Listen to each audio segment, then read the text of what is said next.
Hey there, Evan from Don Brown Bus Sales. Today we're going to take a look at a Magellan by Collins 14-passenger MFSAB. The Magellan's steel cage construction utilizes one-piece tubular steel roof bows and offers some of the best passenger protection on the market. All Magellan products meet or exceed the FMVSS 220 rollover requirements, as well as the other applicable standards. As we look closer at the Magellan, most people familiar with MFSABs quickly notice several things that differentiate our product. Take a look at our extra-large side windows. This was done to help prevent motion sickness, which is often prevalent in younger school-age children. In addition, our steel sidewalls are constructed in a manner which allows the fasteners to be hidden.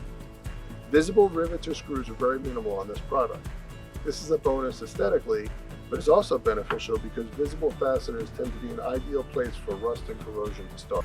Thank you for taking a look at the new Magellan MFSAB with me.